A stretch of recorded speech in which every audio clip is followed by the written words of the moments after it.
ओम श्री हरि। अष्टावक्र गीता दूसरा प्रकरण। जनक ने कहा कि मैं निरंजन हूँ, शांत हूँ, बोध हूँ, प्रकृति के परे हूँ। अर्थ से है कि तुम्हें इतने काल तक मोह के द्वारा ठगा गया हूँ। जैसे इस देह को मैं अकेला ही प्रकाशित करता हूँ, वैसे ही संसार को भी प्रकाशित करता हूँ। इसलिए तुम मेरा संपूर्ण संसार है अथवा कुछ भी नहीं। अर्थ है कि शरीर सहित विश्व को त्याग कर किसी कुशल स्थल से ही अब मैं परमात्मा को देखता हूँ। जैसे जल से तरंग फेन को बुदबुदा भिन्न नहीं, वैसे ही विश्व आत्मा से भिन्न नहीं, किंतु आत्मा से ही निकला हुआ है। जैसे विचार करने पर वस्त्र तंतु मात्र ही होता है, वैसे ही विचार करने से ये संसार आत्मसत्ता मात्र ही है। जैसे ईख के रस से बनी हुई शर्करा ईख के रस में व्याप्त है, वैसे ही मुझसे बना हुआ संसार मुझ में ही व्याप्त है। आत्मा के अज्ञान से संसार भासता है, आत्मा के ज्ञान नहीं भासता। जैसे रस्सी के अज्ञान से सर्प भासता है, उसके अज्ञान से नहीं भासता। प्रकाश मेरा निजी स्वरूप है, मैं उससे भिन्न नहीं हूं। जब संसार प्रकाशित होता है तब वह मेरे से ही प्रकाशित होता है।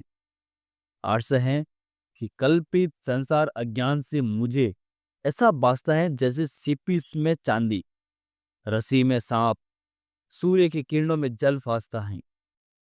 मुझसे उत्पन्न यह संसार मुझ में ही लय को प्राप्त होगा। जैसे मिट्टी में घड़ा, जल में लहर और सोने में आभूषण लय होता है। मैं आठसमय हूँ, मुझको नमस्कार है। ब्रह्मा से लेकर तरण पर्यंत जगत के नाश होने पर भी मेरा नाश नहीं। मैं आश्रय में हूँ, मुझको नमस्कार है। मैं देहधारी होते हुए भी अद्वैत हूँ, न कहीं जाता हूँ न आता हूँ और विश्व में व्याप्त हुआ स्थित रहता। मैं आश्रय में हूँ, मुझको नमस्कार है।